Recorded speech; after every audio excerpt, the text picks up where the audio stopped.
Hello and welcome to the first episode of the MCU Crew. I'm JP, joined as always by Jesse. Well, soon to be always is Jesse, and Bronze is the first one. It's not as always. We'll get into that. It'll be episode 2 and we're good to go. How's it going? We woke up to a Loki trailer. We got so much to talk about. There's a Black Widow trailer on Friday, trying to I guess, get back in people's brains that's a movie that was supposed to come out. They gave you the whole story. We'll talk about that trailer. We got the Falcon and Soldier in full effect. Episode 3, tons of stuff going on in that. WandaVision has come out. I think we originally talked about doing this show when WandaVision was on episode 3, episode 4, something like that. It's been a while. But we're here. Regardless, we made it. We did it. We should probably talk about our Jesse. I got to tell you, everyone was like, What? Everyone was like, tell me. Why is Jesse Thanos and you're the Grandmaster? Great. I mean, here's the thing.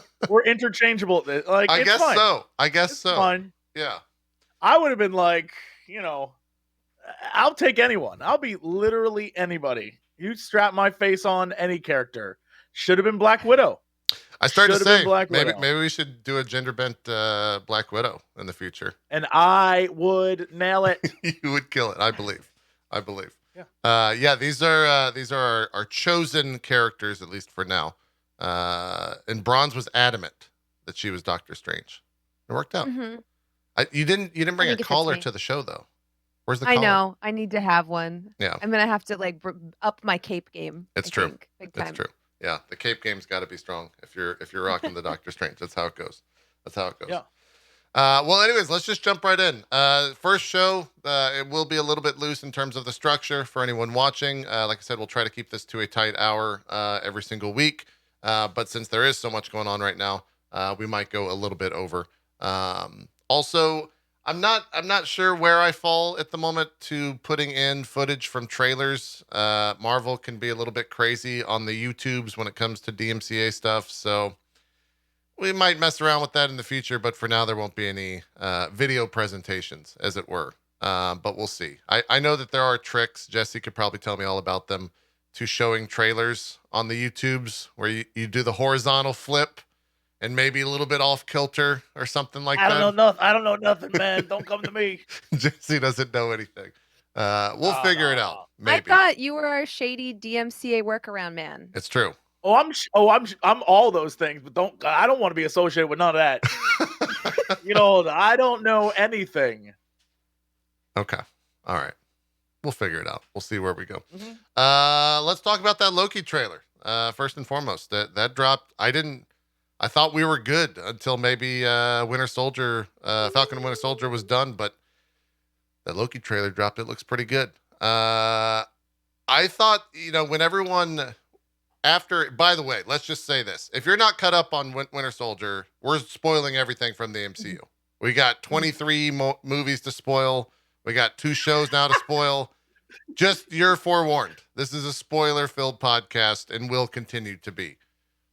Anyway, I like the idea that someone's like, "Whoa, what? No!" Yeah, I got to get that out there.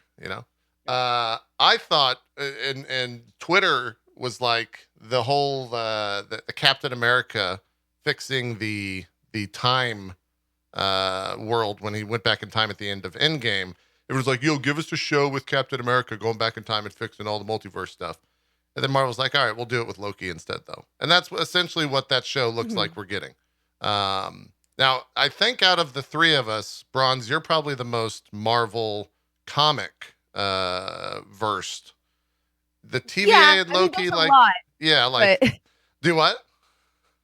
There's a lot, so I'm not going to pretend that I'm 100 on it, but there is a Loki comic that kind of followed this premise a little bit. I think it was 4 or 5 years ago, and it's where old Loki kind of gets trapped in this young, hot body, and it's him kind of trying to make amends for his shitty ways and trying to get back into his normal body. Right. Because he doesn't like looking like, a Backstreet Boy, and he makes jokes about it in that context too.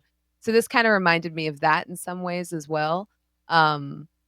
But yeah, I like that they're kind of digging into the whole BPRD multiverse style of things. Like I love that it's kind of like this bureau of control feel / like I know Jesse probably appreciated that. Yeah.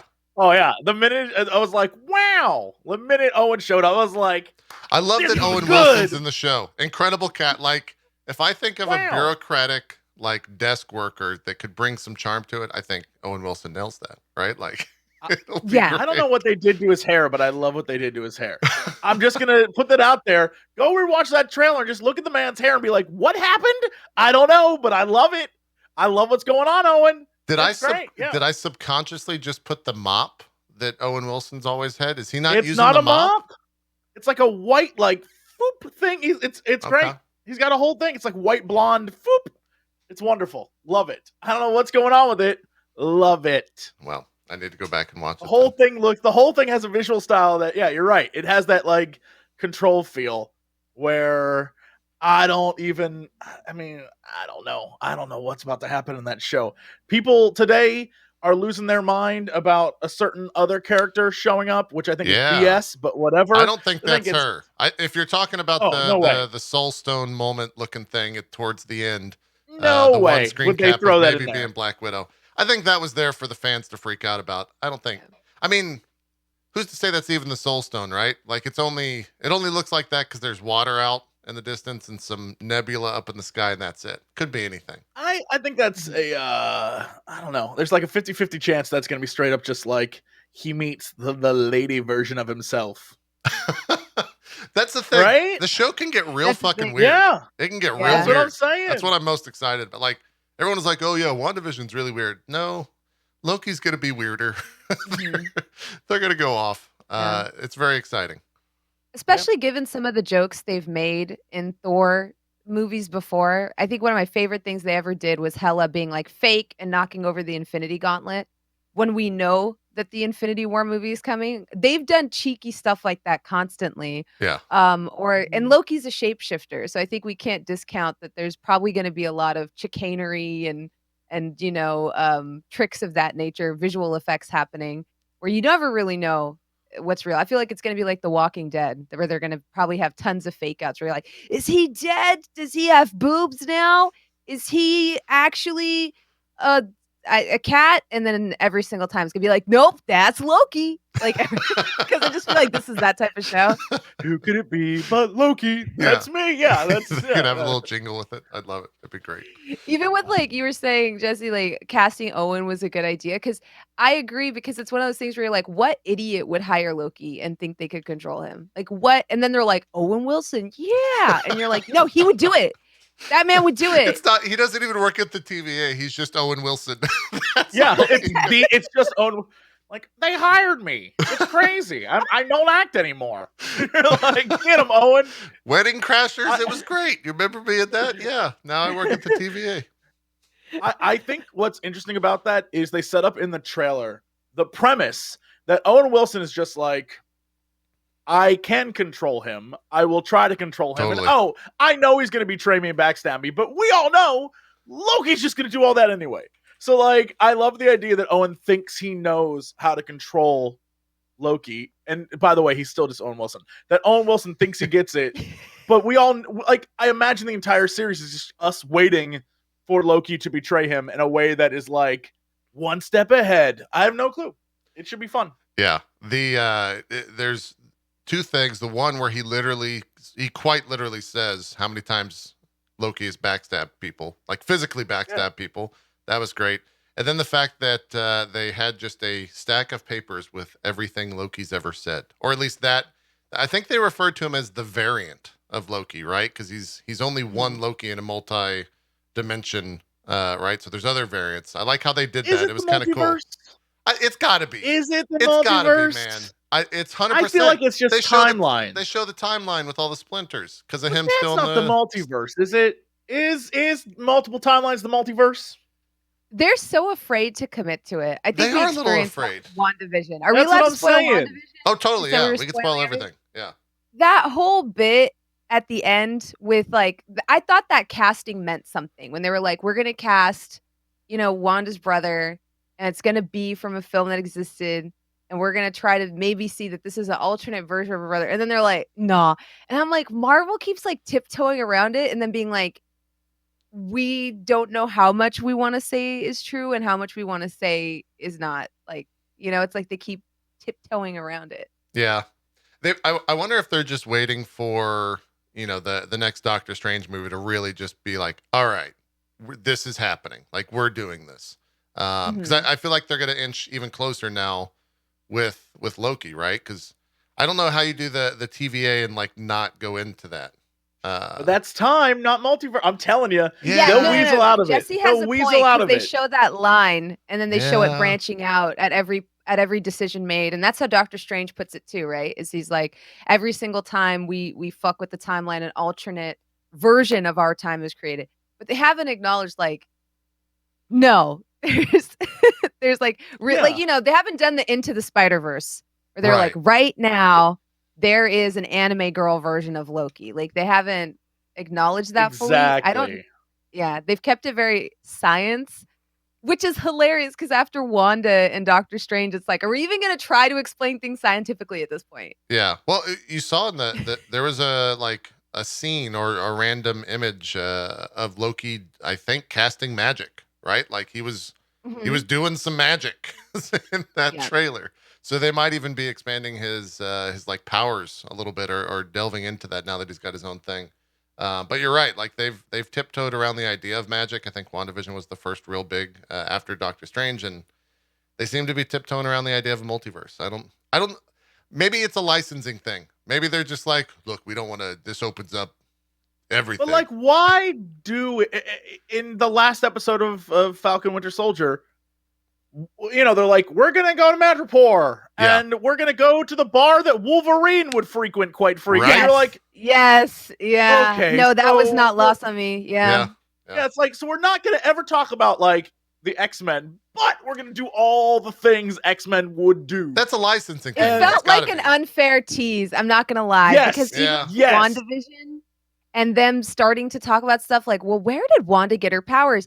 And I was like, no. Are we gonna maybe allude to her being a mutant? And they're like, we don't really know why. She was a witch who was exposed to an Infinity Stone and she didn't die. And I'm like, how dare you? Right. This cock tease has gone on too long because they're just always like, well, how is she doing this? Where is she getting these powers from? And I'm like, mutant.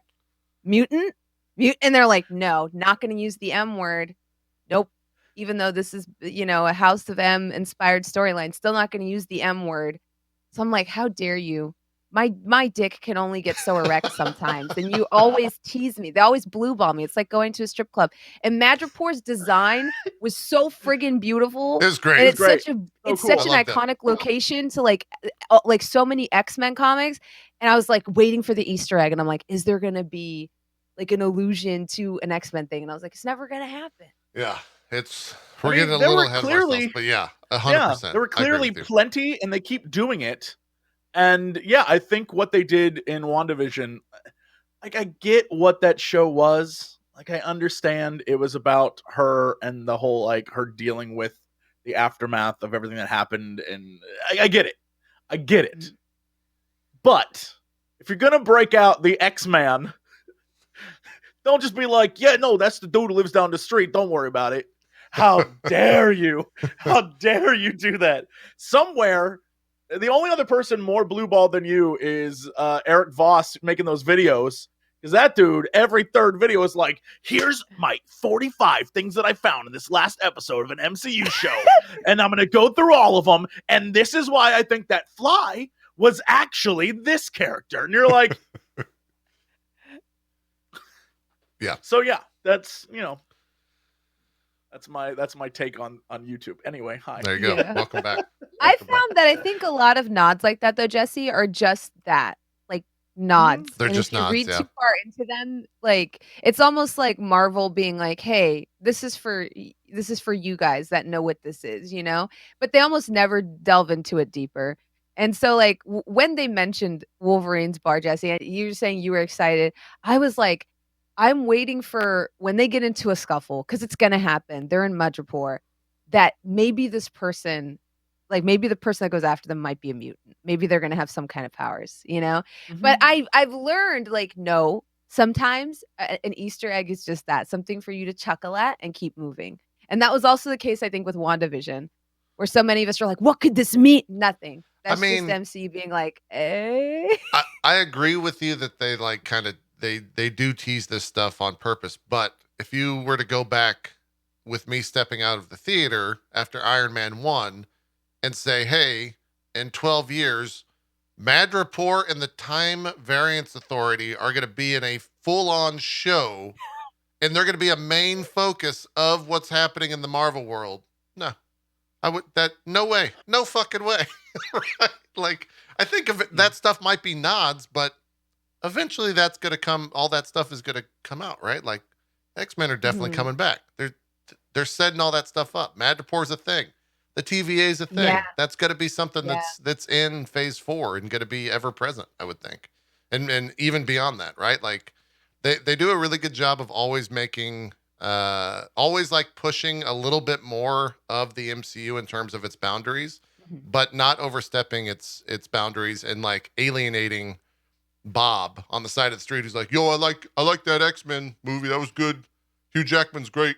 Give me more of that guy, right? Like that's, they walk a very thin line, and it's great. That guy. No, you know, yeah, I will always be down for more Hugh Jackman Wolverine. Yeah, it'd be great.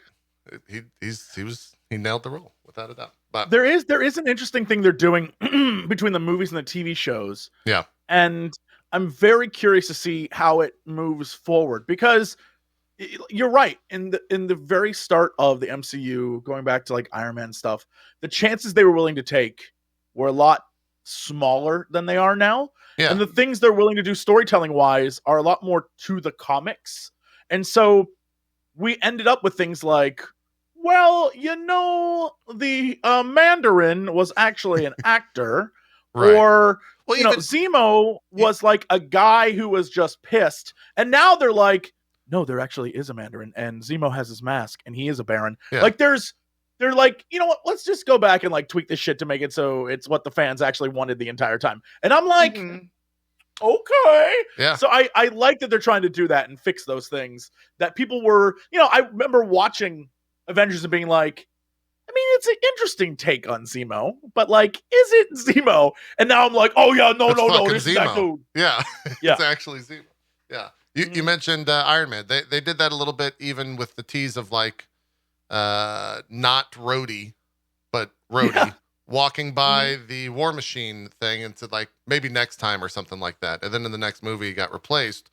Terrence Howard got replaced, but they had War Machine, right? In Iron Man 2. Yeah. So I think they've always done that little bit of a tease. I just don't know, like bringing it back to Loki, they could, they're doing this what if show. I feel like Loki is a real MCU what if.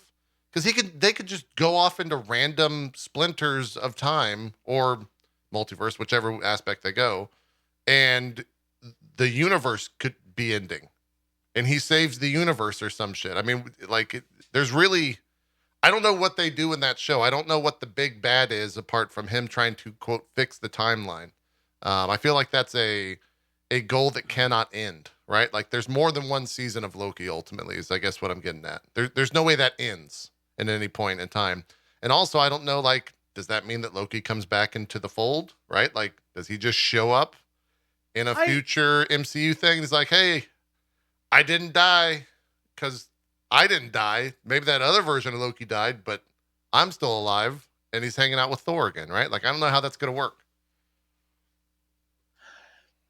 I mean, honestly, I think out of all the characters, like, the WandaVision show, I feel like it's done, standalone. We got what we got, and it can lead to other things. I think the Falcon Winter Soldier, hopefully we'll get to the point where it's like, some of the scenes saw in the trailer where it's like, I'm taking that shield back, right? That kind of vibe. But Loki, I imagine in the movies, keep his ass dead, give him his own show where he's just like, I'm Loki and I'm on my adventures. And I would watch the hell out of that. If it's just season after season of him like, oh no, the time stream is messed up, I gotta fix it, I would love that crap. I think that'd be hilarious. And then you don't need to have him in the movies because Thor's off like Guardian of the Galaxy. Yeah. And that's not coming out for 2 years or something crazy like that. So we'll get to Thor. Thor's gonna be wild. Like let him have his own adventures. Tom deserves it. He's been putting in work. Tom's great. Yeah. He's Tom great. does deserve it. And I think my favorite thing about these shows, as opposed to the movies, is they get to structure the show to really highlight like that the actor. Yeah. And I have to say, like, Tom looks great in the Loki getup. I know bitches love him. But like him in the suits with the ties with that kind of Constantine-esque jacket. Looks great. He is working it. Dude, he looks fantastic. Did you watch The Night Manager? Comedy. Have you ever seen The Night Manager? It's his Amazon show with Tom in it that is like 6 or 7 episodes, but he's like I don't even know how to describe it. He's basically like a John Wick style guy, but just a normal dude, and he's just dressed normally. He's fucking great. He's a 10 out of 10. It's fantastic. I have to check it out. It showed me that he can carry a show, and it got me that much more excited for Loki, right? Because it's just we get to see him 10 out of 10. And this is impeccable. And I kind of felt that way with Wanda. I'm going to be honest. I was one of those people that really did not like Elizabeth Olsen. Yeah. So when they were like, oh, we're going to give her own show, I'm like, she can't even carry her 30 seconds of screen time she has or maintain a Russian accent. Like, how is she going to do a show? But they kind of, in my opinion, they structured the show to something I think she actually did pretty good in. She was great. Yeah. Much better than the movies. Yeah. In the movies, I was always left with all her scenes being like, if somebody else had this scene, this would have been really powerful. But because she had it, you're just kind of like, you know? But then with WandaVision, I was like, okay, they gave her something she could really do. And she did it well. And I think it gave her a chance to showcase herself. Totally. And now I'm feeling that way about Winter Soldier and Falcon, where I'm like, I don't think Mackie is a bad actor or anything like that, but I feel like he's shining so much more because they've given him, like, they've written his character in a way that really highlights this character doesn't belong in those big MCU films. Because that fight scene from episode 1 was, I was screaming. It was really so freaking cool. Like, he's actually murking fools. Like, he doesn't care. He's blowing shit up, throwing rocket launchers, like blowing up helicopters. The choreography was made especially for him when he's fighting those terrorists inside the plane. Like, it highlights why Falcon is such a cool character and why you would want to read a Falcon comic. Because I think sometimes when people watch like the big crossovers, they think that those of us who read these comics are idiots. They're like, why would anybody ever read a Hawkeye comic? Hawkeye's the stupidest superhero.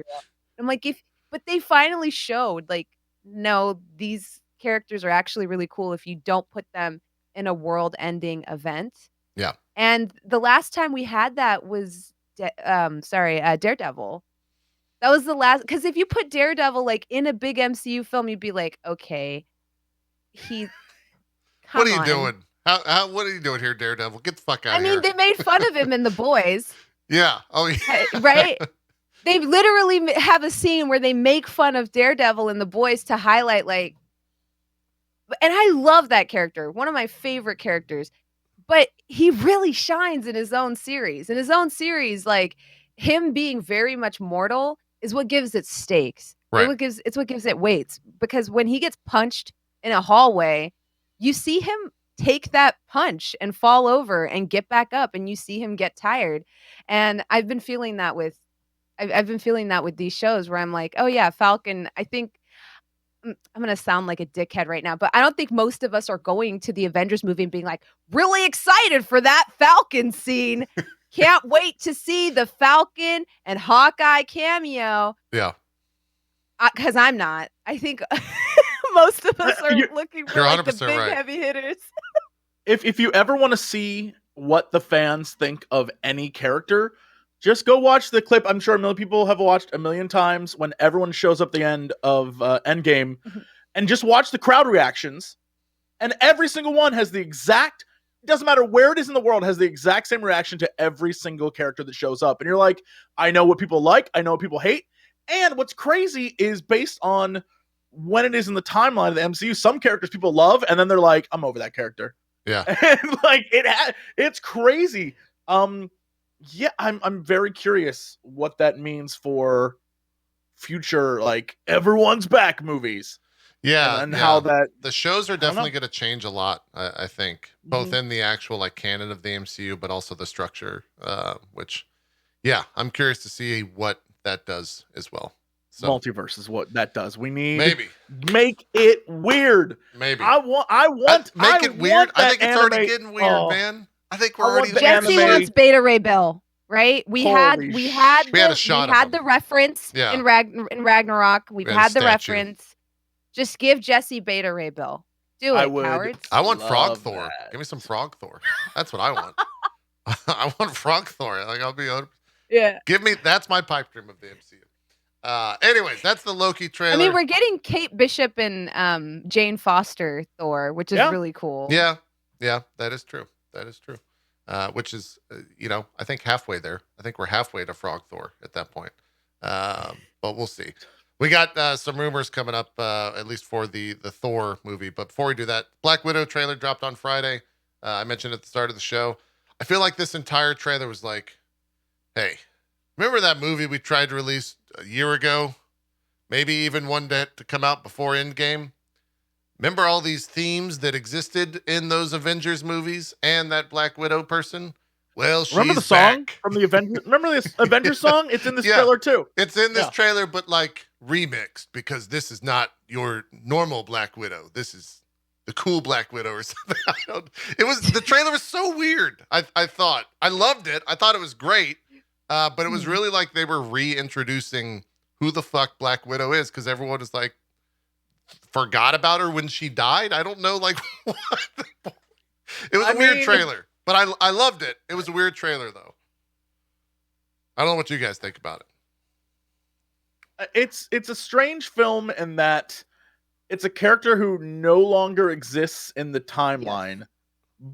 Takes place post-Civil War and introduces a villain that can copy all of the Avengers' abilities. Right. So it's like Black Widow fights the Avenger. It's like a really hard, plus with her family, that's technically not her family. Right. The only thing that makes sense to me here, I was thinking about this while rewatching it, literally right before we started, is this movie is going to be, I think, I could be way off, but I feel like it has to be the reasoning behind why she's like, just drop me, dude.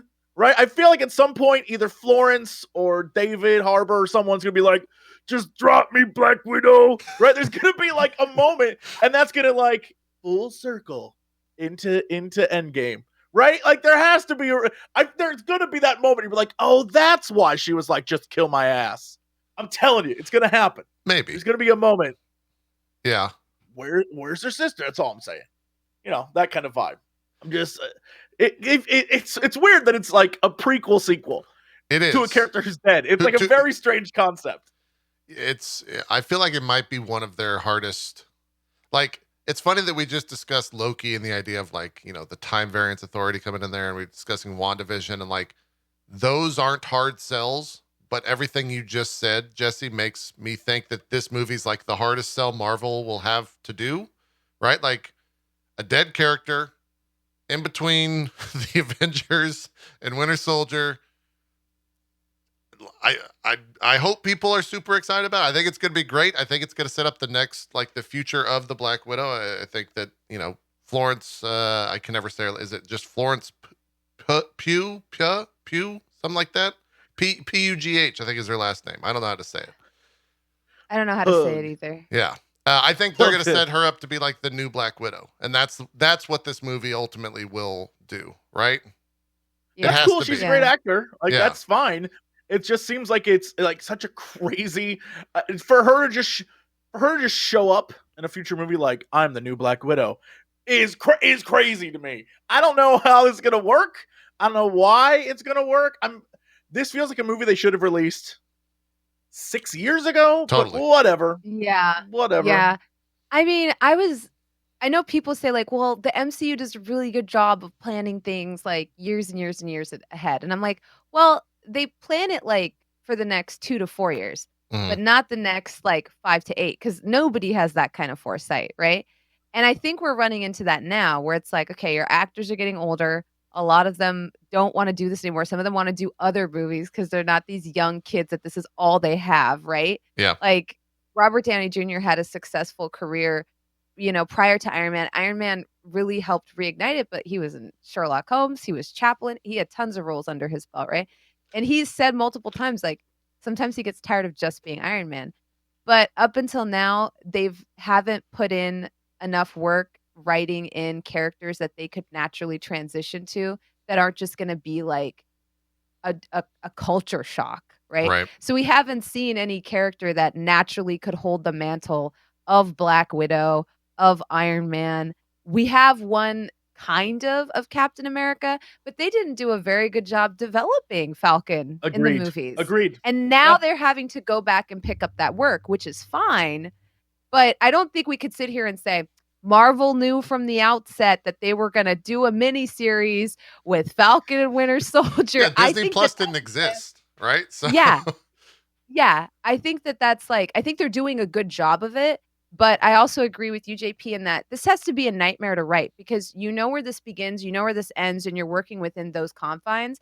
That being said, I think the team can definitely do it. The show looks interesting, if nothing else. It looks awesome, yeah. But it's really hard to be invested in a story when you kind of know where it's going. But it hopefully, I don't think it's going to be like, oh, this person's Black Widow at the end of it. I think it's just going to give us a potential for who could be. Like 3 or 4 years from now. David Harbour, Black Widow. Give me some more David Harbour. Yeah, I love some Harbour. I mean, I'm here for it. Yeah, I mean, what's up, ladies? We already know that long red hair. Oh my god. We already know that Florence Pugh, I think is how it's apparently pronounced Pugh, according to chat, has been confirmed to be in the new Hawkeye series later this year. So it might be the type of thing where it's like, yeah, we are just going to set her up to be Black Widow. Maybe in like a post-credit Hawkeye scene. series gonna be. It's supposed to follow a little bit of the Fraction comics. It also, I think we're going to see Hawkeye and Madripoor. In the comics, they spend a lot of time in there, especially when he's in Ronin. So we might see some flashbacks during the snap of him just doing some fucked up shit in Madripoor. But great. Yeah, great. I'm into it. But yeah, I'm very excited for all that stuff. But yeah, I like. Do you think it all? And then we'll move on from the Black Widow trailer. Do you think at that movie, at some point, do you think it starts out? Do you think it ends with her just like hanging out in the Soul Stone? You're probably wondering why I got here. Like how I got here. They're like going to reference that, right? They're going to reference her being in the Soul Stone. They have to. I feel like maybe post-credit. That's the post-credit scene? But one of them? Yeah. I don't think it's going to start that way. I honestly feel like this is its own. This is going to be her walking away from the end of Civil War. And it's like, yo, we're all on the run. It's going to start there. You think? Because that's what it has to do that because there's that time period. So much is they just did not ever talk about. And then all of a sudden, the end game and, Infinity and all that just happens. And you're like, yeah, what were you all up to? Yeah. I guess part of me just wants them to reference the Soul Stone death. That's why people are excited about this trailer for Loki. They're like, oh, that must be it. That must be the scene. And because we've never had that scene and no one knows. And there's the post-credit thing that they not post-credit, but that post-snap thing where it's like cutting room floor for Iron Man meeting his daughter in the future. That scene exists but doesn't exist. And people are like, what does that mean? So who knows, man? Yeah. I don't think they're going to do the Soul Stone scene, mostly just because I think this is Scarlett Johansson, like her saying goodbye. Because she didn't really, do you know what I mean? Like her scene. Yeah.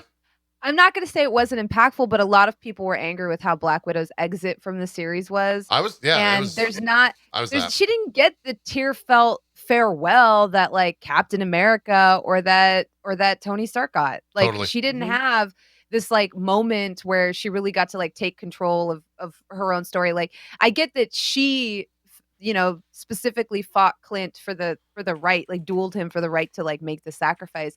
But I never felt like we had like this moment where she really got to say goodbye and like her legacy and all of that. So I don't think they'll do the Soul Stone thing because if they do, fans will hold on to that forever and be like, well, she could come back. Well, she could come back because she's in the Soul Stone, so she could come back. So I don't think they're gonna give fans the chance to even latch onto that. And I also think that's why what they did with Wanda's brother. I think that's why they played it off for a joke at the end, because they're like, well, if we open this door, then the fans are gonna be like, is all of that canon? Is or what other Marvel characters are they bringing in? Or does that mean mutants are canon? And I think they were like, it's a nod. We're closing that door. Yeah. Yeah. You might be right. That I think I agree with everything you said there for sure. We'll see what that movie is. I'm excited for it regardless because I love Taskmaster rather. And if Taskmaster, an old Taskmaster, if that sets up him being in the MCU and being a part of the Thunderbolts, then I'm all for it. You think he's gonna make it out of this movie? Totally. I think so. I think that they're going to do eventually what they did with Zemo with him. I think he has to make it out of this movie. They're very good about keeping villains alive. Like that's one thing the MCU is very good at. Yeah. Yeah, they've learned. They've learned to stop making these like foil villains and instead just like having these villains they can have grow as a character. And I think that rings true with like everyone post Iron Man 2, Iron Man 3 period, right? Like they were like, all right, look, we can't just have him fight like a bad Iron Man. We got to move on from this. We can't just have him fight like a bad Doctor Strange. We got to move on from this, right? So Iron Man 2 was such a waste as well, because I feel like that villain could have been really freaking cool. Yeah, there was so much potential my bird. There. Oh yeah, give me my bird. Yeah. I just thought it was such a cool character, such a cool origin story. Like there was a lot there, and then just wasted because the final fight sucked. Yeah, it wasn't choreographed well, and he never really got his comeuppance because in some ways he deserved to be bitter. And like we haven't had any follow up on him or what he's been up to. Just like. I think if anything, the best part of Iron Man 2 was the introduction of Justin Hammer, and I think we're going to see more of him in like Armor Wars. So I'm okay with the main bad guy like being a one and done type deal. I want my bird. And also, that's all he was. He just wanted his fucking bird. That's all I can think about. That entire so much happened to that movie, and all I clearly remember is like, I want my bird. I watched the Iron Man 2 about 2 months ago, and like I think I enjoy it more now than I did when I first saw it, but it's real fucking hard. There's a lot of fun parts in that, but it's not like a good overall movie. There's a lot of parts where you're like, oh, that's cool. Yeah. But most of it, you're like, I'll fast forward through this. Well, and like, I feel like Iron Man 2 is emblematic of like what early MCU they would just dumpster villains and be like, totally. Well, this is it. Because they basically just murk that guy and keep him moving. And I'm like, y'all didn't want to keep that in your back pocket for like later. Maybe he comes back even as like a minor villain. But they're very much like, this threat is done. Bye. And I'm like, somehow Daredevil had what, 3 seasons? I think it was 3 seasons with like really one major villain. And yet from beginning to end, he just gets cooler. Yeah. Yeah. So, I mean, it can be done. I mean, I also really want Vincent D'Onofrio. Really bad at saying his last name. D'Onofrio, thank you. He was the best part I really want him as Fisk. Yeah. 100. Oh my God. I think he'll be back. We got to have him as Fisk. I think he'll be back. Look, you're a Vincent stan. I'm a John Barenthal stan. I thought Punisher was like, I think Punisher is the best character in the entire MCU, potentially. And I would he's fabulous. I just want to see John Barenthal standing next to like literally anyone, just anyone in the MCU, like Loki. Have fucking the Punisher and Loki just standing next to each other, and I'll watch that. I'll watch that for 10 hours. His crossovers always make sense, and there's actually a really awesome comic run because my first introduction to Zemo was actually Punisher. He's oftentimes a Punisher villain. Yeah. So I mean, because we have Punisher, who's to say we can't? Or sorry, because we have Zemo, who's to say we can't have Punisher? Yeah. Well, we there could. Yeah. They better not recast though, because John Bernthal is the world's most beautiful ugly man. He was the best. Like when it comes to ugly men, he's the sexiest. He nailed that character too. He was the best, I think. You can have a show with him just going ooh, and I would watch it. It'd be great. Yeah. There was a rumor. The dude who was the first person before like all the press stuff to mention there's gonna be a Loki show. That guy also mentioned that a few months ago. Talking about Feige? No. Like some like internet reporter guy. Oh, okay. was like he's like there's gonna be a Loki show and no one was reporting on it. He's like it's happening. He also was like, oh, I just saw they were filming a thing with Daredevil, and like everyone's like, is that true? They think he's going to be in the new Spider-Man movie. Is what that is. They think that for some reason he's going to show up. That could be wild if that's Yeah. Because if they bring back that character as like actor, character, movie universe, that's just opening the floodgates for all of the Netflix characters to show up. And they were all great. And look, they were all great. I'm fine with that. Yeah. Jessica Jones, 10 out of 10. Want to choose which ones they're bringing back and which ones they aren't. Sure. I think they don't trust their audience enough where they're like, well, we would love to have Bernthal and Charlie Cox and Vincent D'Onofrio, but if we bring them in, that also means their shows are canon, and I'm like, it doesn't have to though.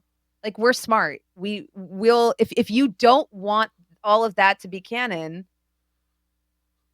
Yeah. I don't think that us nerds would be like, well, they're not holding to what happened in the show.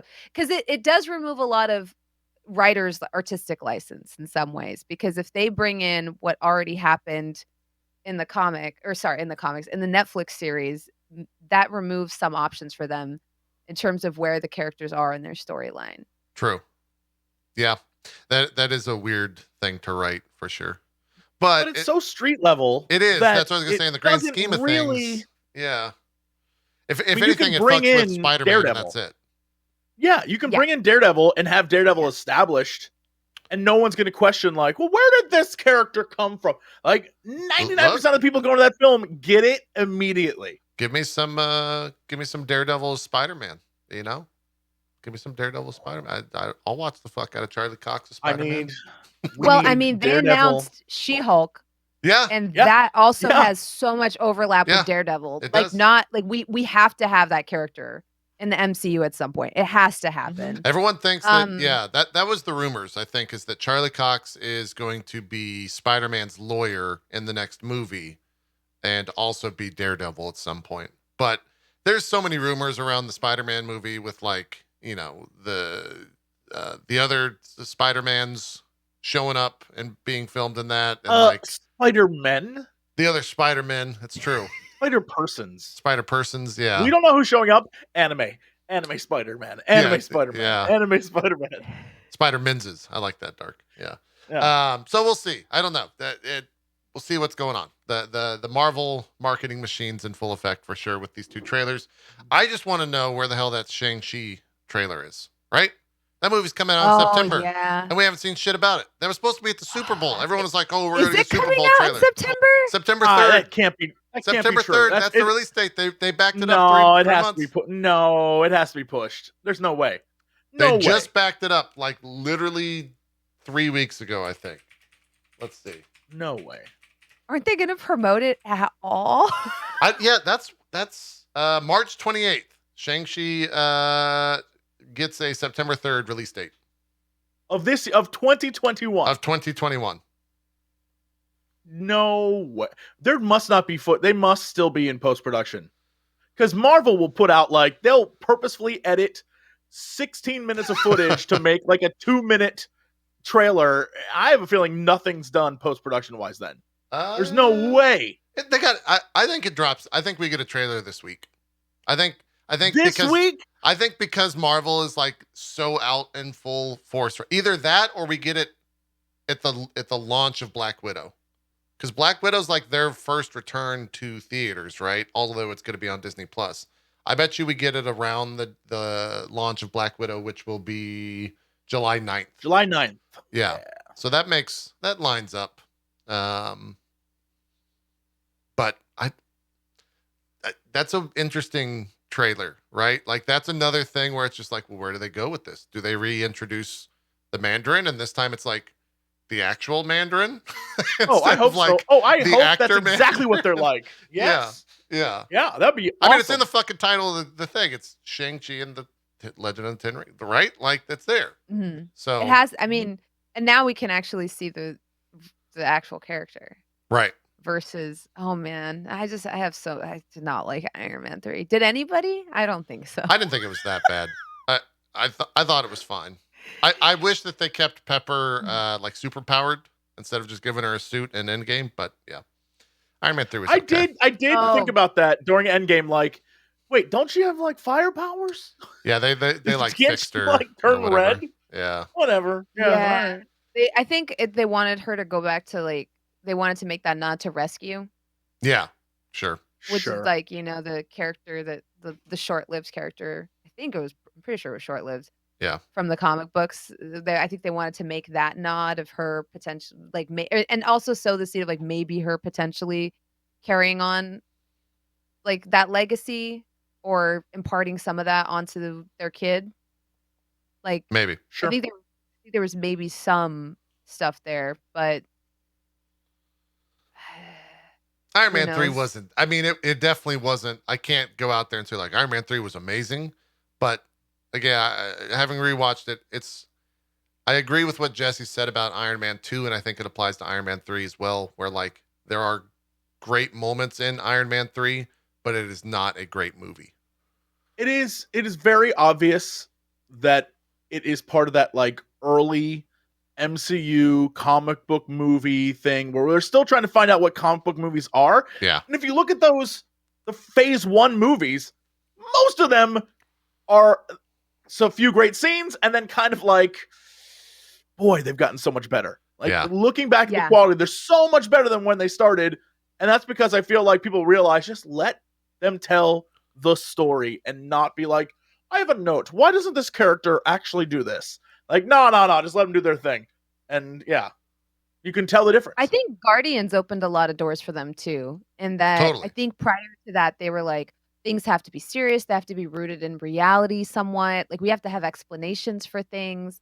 And then I feel like Guardians came out and they were like, okay, people are willing to just be like, that's a tree person. His name is Groot. He says, I am Groot. Yep. And that's a talking raccoon.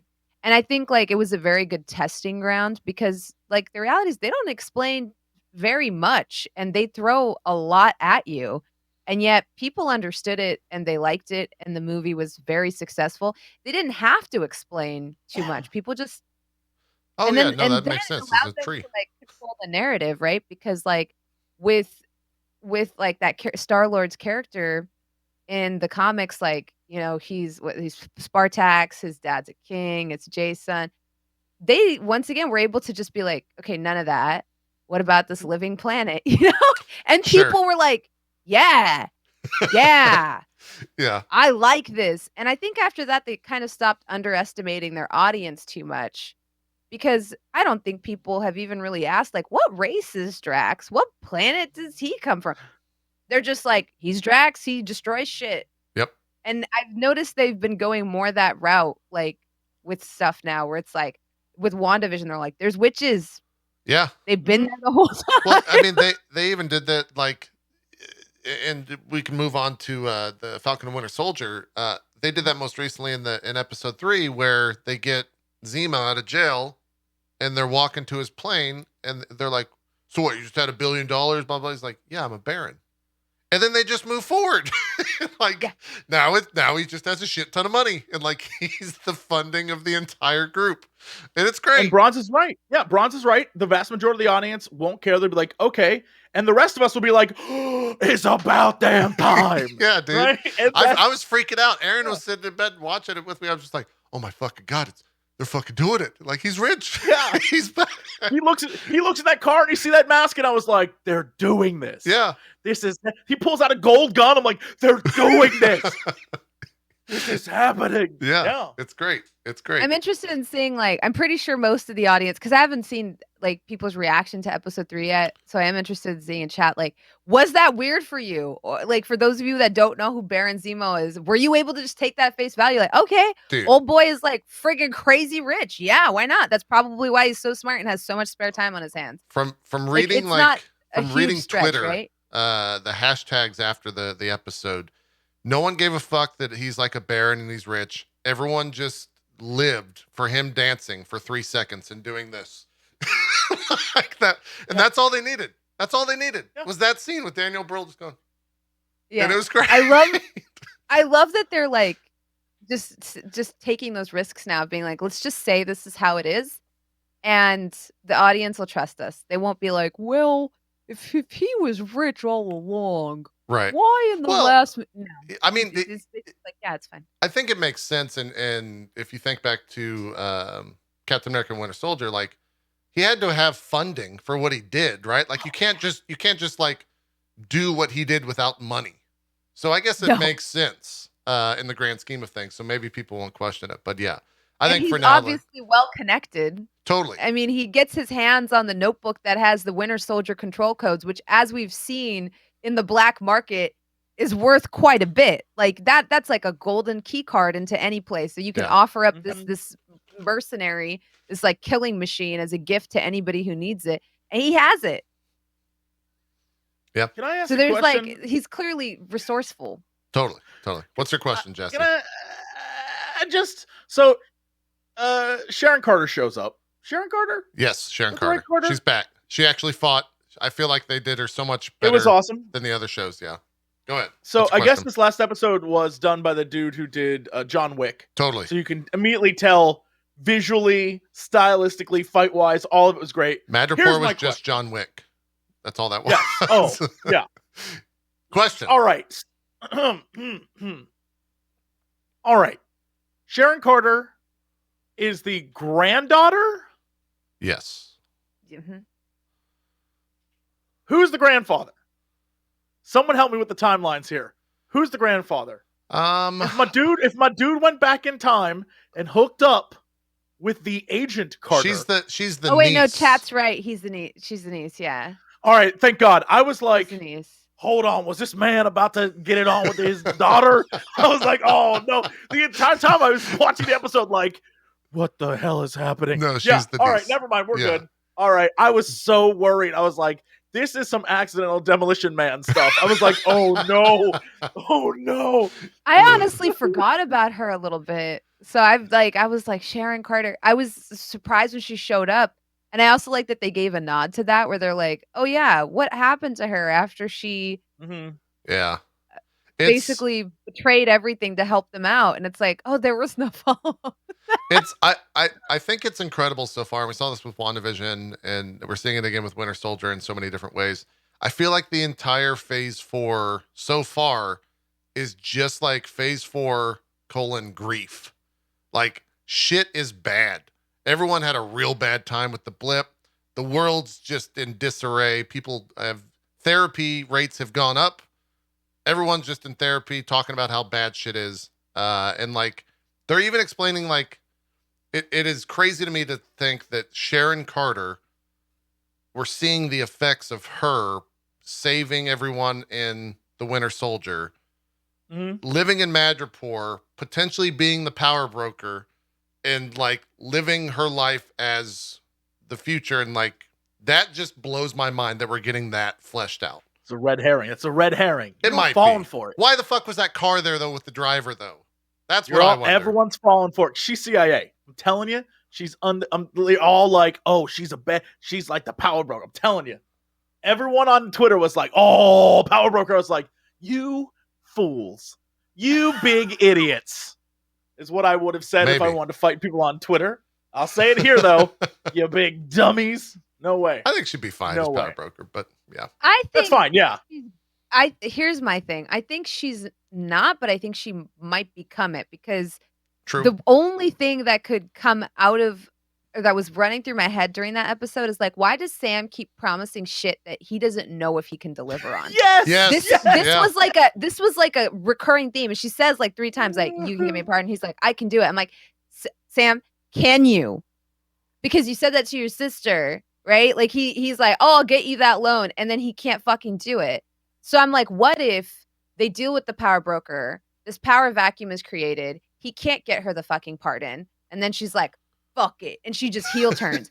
You know what I mean? Because that's what I would do. Because he's promising a lot. And he does it repeatedly. As soon as he offered it, like, I can get your name cleared. I was like. Well, that whole scene was a little strange because he offers her, yeah, I can get your name cleared. And Sharon's like, no, I don't want that. And then like a minute later, he's like, all right, well then how about a deal? You help us and I'll get your name cleared. She's like, you got me. Let's go. And it's like, wait a minute. What? Yeah. Her nana almost seems like she doesn't believe he can do it, which I was there with her. I was like, no, she's right. You're probably not going to be able to do it. Like you're Falcon. Yeah. You know? Yeah. You just got all of your cell phone data leaked to bootleg Captain America. Like you don't have any power here. You're kind of like, it's sad, but he's kind of a lackey. At this point, for sure. Yeah.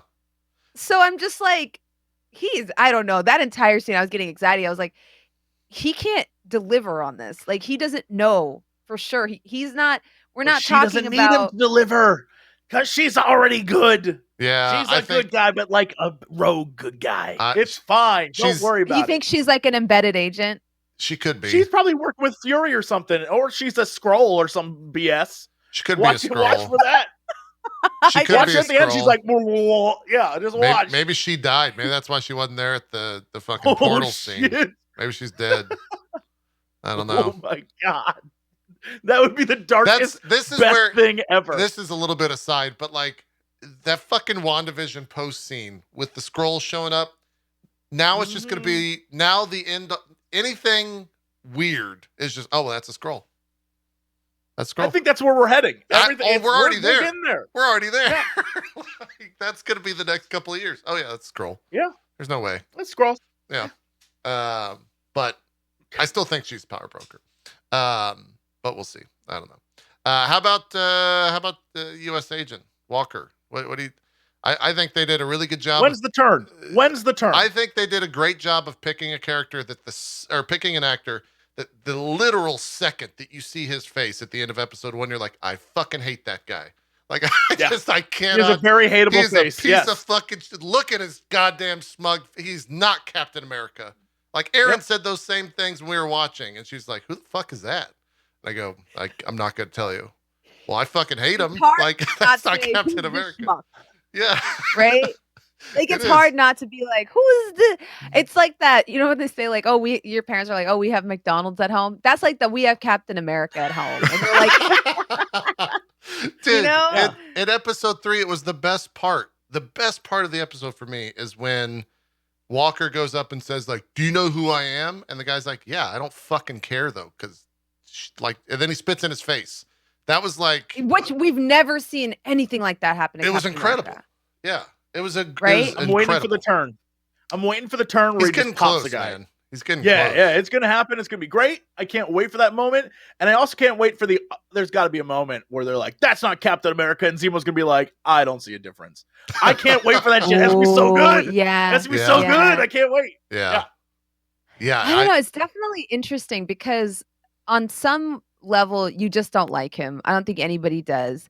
But then on the other hand, it's also like you see him getting pushed a little bit. Like you see somebody that's like, I'm gonna do the best that I can, and right. And that I don't have superpowers. Scene kind of set that up a little bit. Yeah. But I'm gonna, I looked up to this guy, and I'm gonna try to be that. And you see like everybody be like, you're not Captain America.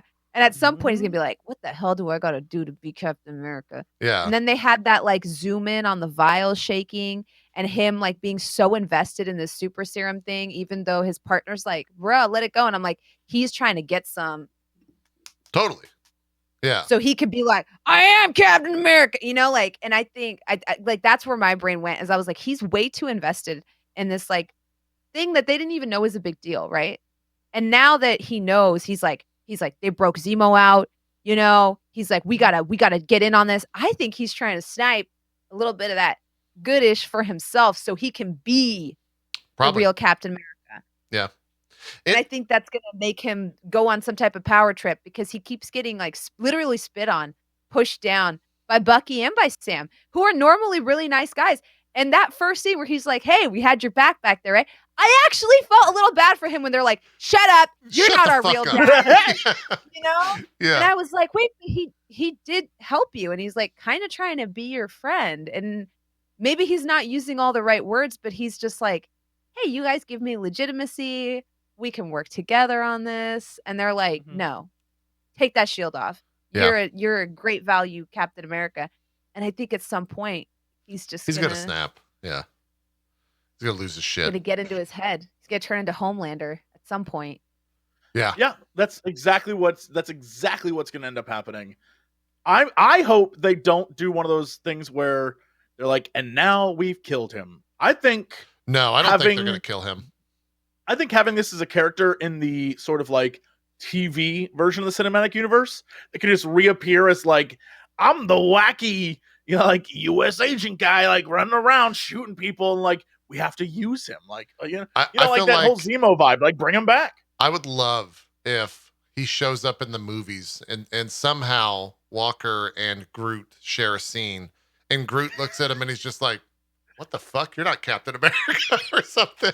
And then he's like, who the fuck are you? And that's it. And then they just cut away and go somewhere else. Like, I would love for them to just acknowledge Walker trying to, like, they have a big Avenger movie and Walker just shows up and then he's like, get the fuck out of here. You're not Captain America, you asshole. Like, that type of shit would make me laugh so bad. I don't think they're going to do that because I think at the end of this, either Falcon or Winter Soldier is going to get the shield, or they're going to do like some weird sharing thing, and like Walker's going to go his own way.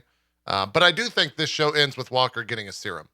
I think that is like such a big deal now in the MCU, and like, you're just going to start to see like super soldier everywhere, which, I mean, that's what they set up. I was thinking like, oh, is this how we're starting to get mutants or something? I was or like, because they said like, yeah, because they said they haven't talked about Inhumans, and yet they've announced Miss Marvel, right? So it's like, I thought we would get it after we saw how Spectrum was created. I was like, oh, is a girl gonna go in and out of Wanda's hex and then have her DNA all mixed up and she becomes Miss Marvel? It didn't happen. But continue, Jesse. Oh no, I was just saying, I think you're right on. There's a lot of they said, oh, I made a serum that doesn't change and make you like muscular. It just, makes you strong. And I feel like that plus adding, we have characters who now have like, I went through different barriers and now I've got powers. They're like setting up all these different classes of superhumans that can easily translate to like, are these mutants? Like, I don't know. I have no clue what that's going to end up being, but it's exciting. It is. Yeah. And then of course the big stinger there at the end of the episode, which I didn't catch on until the literal reveal, because I didn't was thinking like, oh, this is some weird like other spy, or like what the fuck is Bucky doing? He picked up the little orb, but then found like the bigger orb, but then it goes into they do the classic like look one way, camera goes the other way, then reveal someone standing there, a Wakandan soldier. Like I don't think it was it. Part of me was like, wait a minute, is this it's not the main one. It's like the side, like the number. It's like, what's her name? Like Oye or something. Okoye? So, I don't. Okay, Okoye is the one that's. Yeah. Isn't this? She's the one that we've like first see. The one that almost beats the brakes off of Black Widow. When they have that whole scene with Chadwick, which rest in peace, he's so fabulous. Where he's like, as much as I would like to see y'all two go at it, these are like, I'm pretty sure she's like the first Dora Milaje we ever saw. Gotcha. Because she's the one that rolls up with him, and she like is like, "You do not move, I will move you." Right. She has like one of the coolest scenes ever. Yeah. There's a moment where you're like, "Is Black Widow about to get her ass beat? Like, are we gonna see this?" Because that was very cool. Yeah. But it's that same. I don't remember the character's name, but it's that same character who was like, I'm pretty sure she's like, you know, in like the ranking of badass Dora Milaje. I think she's top 3. Yeah, I chat's forget her saying name. Ayo, AYO is her name. I'll try to Ayo? find the name for it. But I don't it's one of those things where for me it raises the question that like everyone's been asking ever since Chadwick passed away. It's like what's happening with Wakanda and like what are they doing with the Black Panther? Like what are they going to do? Right? So like I don't know if it's one of those things where I don't know if this storyline happened before all of that occurred or if it's now happening after the fact, and this is kind of where they're going to take that whole world. I don't know. I'm very interested to see also like what role is Wakanda going to have in the next 3 episodes? Are they just trying to get Zemo? Because he didn't really. They consistency wise, they have to, right? If they're going to send all of Wakanda to get Claw or whatever his name was, Zemo killed their king. So you got to imagine they're like, well, get everyone, but like send everyone. In that scene in Civil War, he's trying to kill himself at the end, and Black Panther's like, no, like you're gonna rot in jail. That's because he was a good dude and was like, you're gonna rot in jail. And I feel like, you know, this is different now. Like, I think it's also the matter of that, like T'Challa is different. Like that's like a big scene because they're talking about how like he does not have to be his dad. He doesn't have to adhere to this idea of what the Black Panther's supposed to be. He's gonna be his own man and make his own decisions. And him letting Zemo go is almost him like eschewing tradition. Because by like, you know, I think it's expected that like, okay, avenge your father, do this thing. And he's like, I'm not gonna do this thing. Because I think I get that that's what people expect and maybe even what people want. But I'm gonna do things my way. And I mean, the entire like every time we see him, he does things a little differently than they've been done before, right?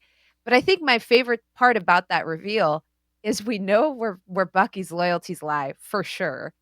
And they also dropped the White Wolf like little Easter egg of that, like, you know, that continuity. And I think like it's very much him being like if it's between like the Wakandans and Falcon and everyone else, he's covering for the Wakandans every time. Cause he doesn't tell them. He's like, I'm just going for a walk. And he's like, hey, what's up? You know, he's like, I'm not going to tell them that the Wakandans are here because I'm not ratting out my homies, which I really liked that he has that like loyalty. Totally. And like him saying like, oh, what name did they give you? Are you the White Panther? He's like, White Wolf. I just really liked that where he was like, don't fucking mock me. I think it's the show so far has done, you know, you were talking about it in terms of Falcon growing as a character. I think Bucky growing as a character this entire, like there is so much that has happened to him in 3 episodes and so much to unpack from like that bar scene with the old man whose son he killed to like the therapist scene to even the idea of Bucky saying like, yeah, you know, Captain America's the shield stood for a lot of things to a lot of different people, including me. There's even the sense of like the romanticism around Captain America in the 40s, like that's Bucky, right? Like he still he even mentioned that he still loves and listens to the music of that era, right? And so like seeing all that type of stuff, and seeing the fact and with him making the exclamation of him like saying, yeah, I'm gonna get that fucking shield. That shield's mine. Like I'm gonna take it back from Walker when they were in the plane. I think right now in terms of the character development between Falcon and Bucky, I think it's much more leaning in Bucky's realm at this point. I'm curious where the next 3 episodes, because we got a little bit right where Falcon called his sister and had that whole snafu with the phone. With that scene was so awkward to me. It was real awkward. It was real weird. Where he was trying to act up. Right before that, where it's like this bartender knows your drink, but doesn't know that you're not Smiling Tiger, but he knows your drink. Yeah. I was like, I don't know. There was some stuff there. I was like, why is the bar scene awkward? Was incredible though. In general, with the fight. was amazing. But like the part just preceding that where I was like, this man knows your drink, but doesn't know what you look like. Yeah. There was some chatter too that I saw talking about the bar scene where if you look back to the fight that happened on the 18 wheelers, and I guess that was episode 2. I think so, yeah. Yeah, in episode 2, and you compare that to the scene in the bar in episode 3, in some ways in episode 2, Bucky was like holding back because of his therapy and because of rule number 2 of like, don't kill anyone or don't hurt anyone. Episode 3, he fucking got a pole and threw it through someone's shoulder in that bar scene. He's not fucking around, right? Like he's just straight up demolishing people with his arm. And so I'm curious. I don't know where he goes at the end of this. I think that there's going to be some sort of friction between him and Falcon in terms of like, dude, you're getting a little bit too evil. Like you got to stop hanging out with Zemo. You're getting a little bit scary. But now with this Wakanda stuff, is that who's going to be like pulling him back? I don't know. I mean, I feel like the hints, at least writing wise, are there that Zemo is going to in some way bring it back to the old man and his son, right? Like he read the name, he has it in his head now. We've already set up the old man and his son storyline. I imagine something's going to take us back to there because that's kind of what Bucky's like in his head right now. Like that's part of what's eating him alive. And I think that goes back to why he's stuck in the 40s. Like all that shit is before, like he's stunted to before he became Winter Soldier. So everything that is good in his life is from before that time. And so when everyone's like, well, dear Marvin Gaye, and this is why Marvin Gaye, and he's like, I heard it, but like, I can't, none of that affects me in any way because everything I think about all the time is all the horrible shit I did after the 40s. And so everything in the 40s he loves because that's the last time he was like a good dude. And so I think like it's great character development, awesome. But I feel like no matter what, we're coming to that sort of, you know, Zemo's going to be like, oh, and this guy. And the old man's like, oh, hey there, Buck, what's going on? He's like, do you know he killed your son, bitch? And it's like, oh, no, it's definitely going to happen. It's happening in this series. Yeah. It's happening. I think like the other recurring theme I really like with this show that I think is going to be prominent in Bucky's storyline is because it kind of came up with Walker, where he kind of has a very similar conversation to one that happened in Captain America, right? Where it's like, well, being a symbol is what being Captain America is about. And he's like, well, I want to get to the work. And it's like, no. Like, this is your job. This is the work. Right. He doesn't understand that, right? And that's kind of a parallel to Bucky, where it's like, you need to make amends. And he's like, right, by like vigilante justice. And his therapist kind of being like, no, you don't have to hurt people. You don't have to do these things to make amends. And yet you see him crossing these names off his list, but he can't cross off the one that doesn't involve violence.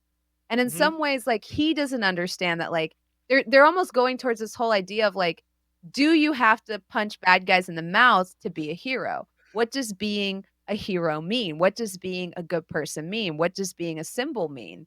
Like how much of Captain America is hitting people in the face with the shield because this guy has that down, and how much of it is the respect, the love, the admiration people had for that man. This man gets spit in the face, right? We've seen him fling the shield and knock people out, and people still aren't impressed because that's not what it's about. And Bucky and Sam still haven't figured that out. Yeah. Bucky is still trying to make amends in the same way that he carried on when he was the Winter Soldier. And it's not working. Every time he does, he feels freaking terrible. But yet the one person he can't just punch in the mouth and fix, it's what keeps breaking him. It was such a beautiful scene when he leaves the date, opens the door. I mean, he's such a brilliant actor.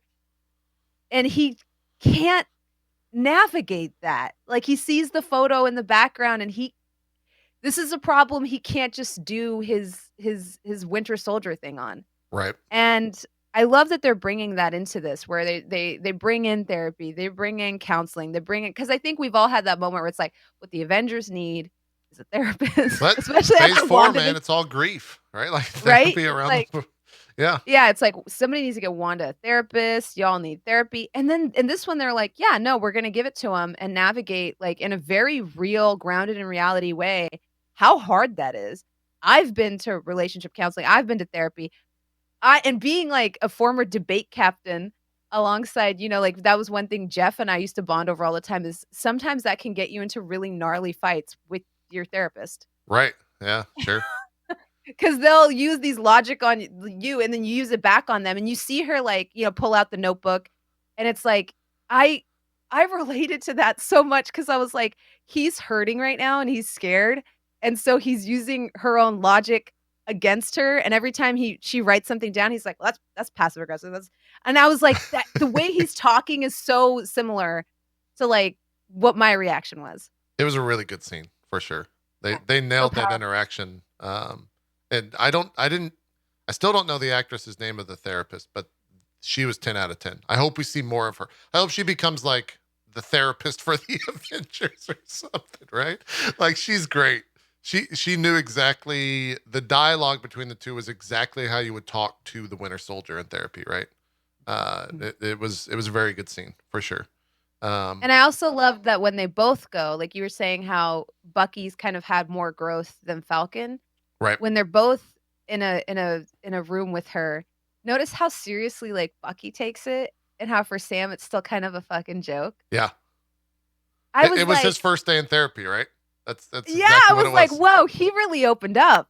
Like he's over here, like this is what it means to me. He's taking the exercise somewhat seriously, and Sam's mocking it the whole time. And I was like, yo, Bucky's shown a lot of growth, like just in 3 episodes. It's also because I think Sam is, on the same sort of emotional trajectory as well, where he gave up the shield out of fear that he could never live up to be what Captain America was. And he'd just give it up rather than have to deal with learning to use it and, living up to who his friend was. Like, I think there's a lot there with these two characters. And my hope is they both teach each other something by the end. And we'll see. We'll see what happens. Yeah. I think it'll be neat. Yeah. I have 3 episodes is not that much time to wrap up the shit that they've needed to wrap up that they've uncovered in this. I don't know how they're going to do it. I mean, even the idea of like showing a literal actor as Isaiah was just, that was like a giant deal that we have not discussed in terms of like the entirety of the super soldier, thing. That's important though. I mean, like, it's big. It's a huge fucking deal. Yeah. I'm glad it's there. Yeah. Yeah. And I think that even in like today's world, that's a big deal outside of the show for them to bring that in. So I'm very excited to see where they go, and I hope we get to see more of that. I don't know what, like maybe Falcon goes back and has like a full-on conversation with them because he clearly didn't want to fucking see Bucky, right? He said the last time they saw each other, he ripped his arm off. So we'll see what happens there. I really want to know what Zemo's arc is. I hope he makes it out of this alive. I'm fairly sure that he's going to. I hope that we get to see him meet up with Ross and like they go the full-on Thunderbolts route. Because I think Daniel Brühl is incredible as Zemo, and like he stole the show in episode 3 from the very get-go. Like any scene that he was in, he was the focus. He was so good. I don't know where his arc is. I hope he just doesn't get like locked up in a Wakandan prison until like the next time he breaks out. Right? Like, we'll see. Maybe that's where Thunderbolts starts, is breaking him out of a Wakandan prison or something. Yeah. Who could say? Yeah. There's a lot of cool threads. And totally. I think like I'm with you where I'm like, I don't know how they're going to wrap this up because, now that we've brought up like the dark history of the super serum, right? Right. I feel like that setup is to be like, because so many people are like, all right, Sam is the new Captain America. Give him the serum. Let's see this happen. And it's like, but then they keep having this talk once again about symbolism and like, what does it mean to be Captain America? Is it the power? Is it the punching people in the face? Or is it like Steve Rogers, like, and what he represented, that logic, right? And now it's like, would you take the super serum if you knew it was built on the back of like inhumane suffering? Right. Like this man came back from the war and they locked him up in a lab, violated his rights and treated him like a guinea pig. Yep. I mean, and did experiments on him and drew samples from him to try to replicate the success. Would you want to take a serum that is literally built on the back of suffering? The scientist didn't even refer to him as a person, right? Like before he died, he referred to him as a specimen. Yeah. So it's It's funny that we mentioned so much about the show and talks about, but I don't, the bad guys, like, I don't really care about their plot right now. I understand what they're doing and like why they're trying to go against oh God, I forgot the acronym. The GMR. What is the acronym for the global resettlement something? Yeah. The GRC. Right? The GRC. Yeah. Whatever the funny little infomercial. I forget what it stands for. Yeah. Global weird word that starts with an R. Commission. I think it's Global Resettlement Commission Council. Yeah, that whole plot line is so, it seems so far away and distant to me right now that I guess they're going to make it a big deal in the next couple of episodes. But the scenes that included, God, I'm forgetting that whole faction's name, the bad guy faction, the Super Soldier. The Flag Smashers, Yes, yeah, the Flag Smashers. Because they smash flags, the most common term when talking about there was a point where everything like border breakers or any like flag smashers. There's a point where like in the middle of the episode where I'm just like, oh, she is right. Like, it's kind of fucked up for all this, and she seems like she's got a noble goal. And then 10 minutes later, she's blowing up a car and killing a ton of people in that building, and you're just like, this is the only language they understand. You're like, what? Well, this person's a pain in the ass. We need to get rid of her now. Right? So I don't know where they're going to go with that. Yeah. We've got what, 7 super soldiers. So yeah, it was very sudden.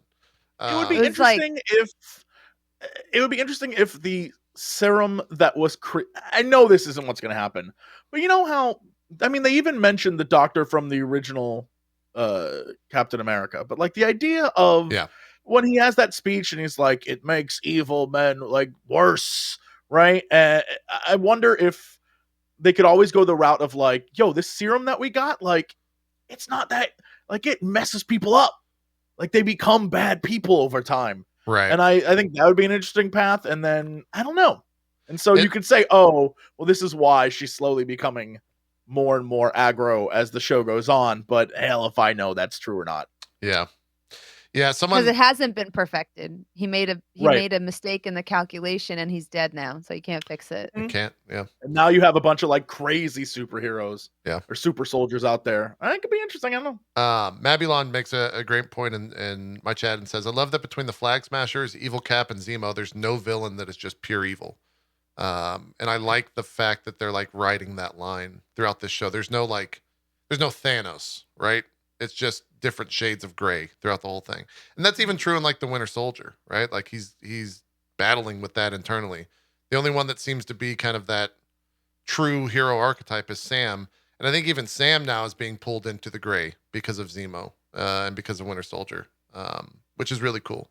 Especially because they highlight how Sam, like how so much of like your life is dictated by power dynamics. Like there's so many doors that are shut in Sam's face, but yet money, influence, and reputation open them. Right. Like this man almost gets accosted by the police for no reason, but the name drop and it's gone, and then seeing Zemo open doors with like money and influence and seeing how much that affects everything, I think is corrupting Sam a little bit. I think it like, imagine like your sister just got denied for a loan that you should have, and then sitting in Zemo's private jet. Yeah. Like you have to understand at some level, like this has to be like making him question things. Like, especially finding out he's not loaded when Tony Stark is richer than God. Like, and it's like, he can't even get a loan for his sister. Yeah. Like that entire thing. Like, I think so much of the theme of this, like just the 3 episodes we've had has been like, money and influence changes everything. It'll open every door. Without it, it's true. One other thing here real quick before we wrap up that I think is worth bringing up.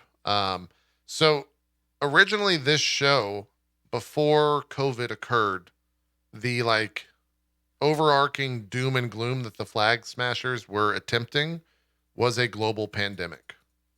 And I think they had to reshoot some shit and like interesting tweak the story a little bit to make it not that, given the current climate. So yeah, that does explain an awful lot about some of the editing choices and some of the story beats where it feels like the threats are not as threatening. Yeah. Because it does, I'm like, what is their goal? Right. They're like, we're gonna smash flags by delivering food to people in need. Well, like, got them? And the thing is when you're in that truck where they mention the vaccines, they're like, oh yeah, it's just a bunch of vaccines.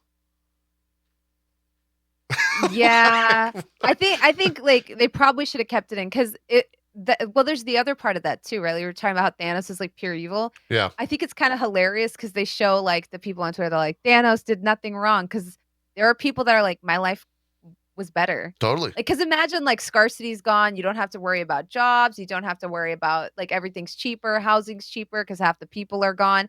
So like, it's really funny because basically like having the Flag Smasher storyline is like having a little nod where it's like, well, technically what he did worked. I never liked Thanos's motivations in like the movie because it never made sense to me.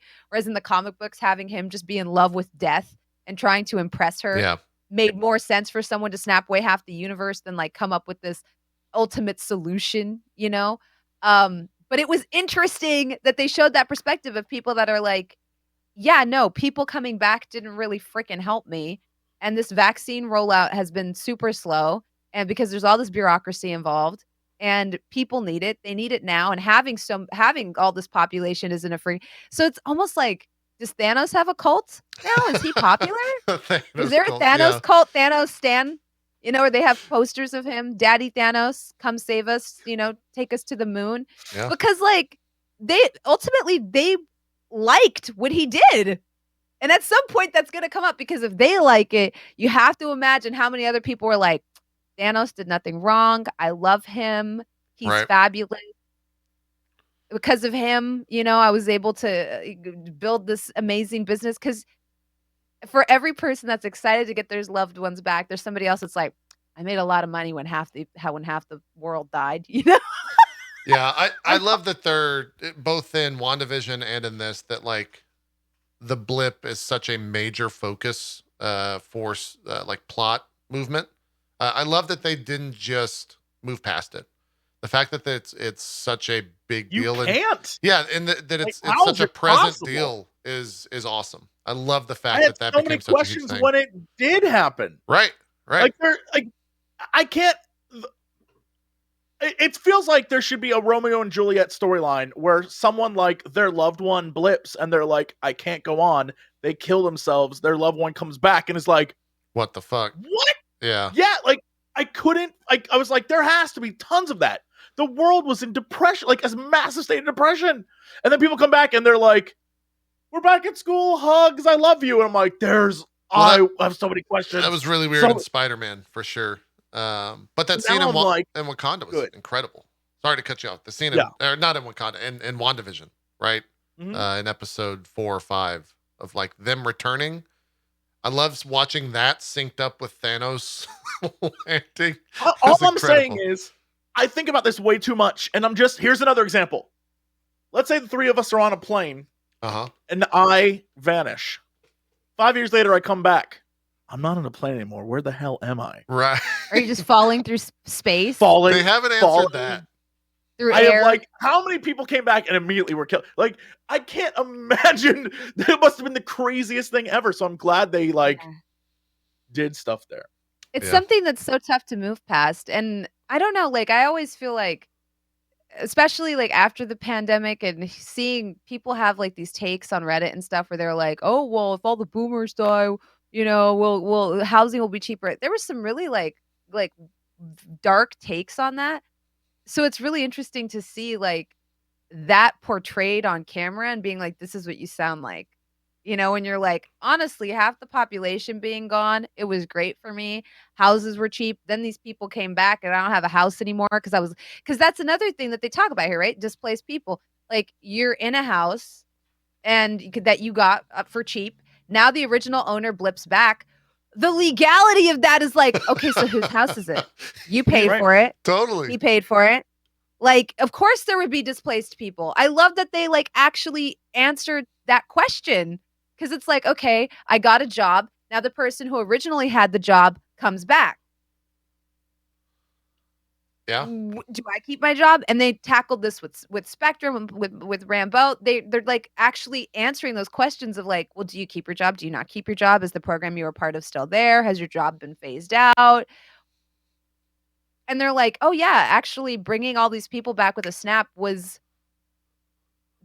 like kind of traumatizing to a bunch of people. Yeah. Mm-hmm. I love the human aspect of it. I want to see what like the cosmic aspect of the snap is, because they're going to they have to touch on that. And I really wonder like what that looks like. Yeah. So it's really cool that they're exploring the snaps, but we're a little bit over, and I got to get out of here because I got to shut the stream off for DMCA things to be turned on for the channel for sponsor stuff. So we're going to end the conversation there. We'll probably have much more to talk about next week with episode 4. We can probably jump into some WandaVision discussion. Maybe we won't have 3 trailers or 2 trailers to discuss next week as well.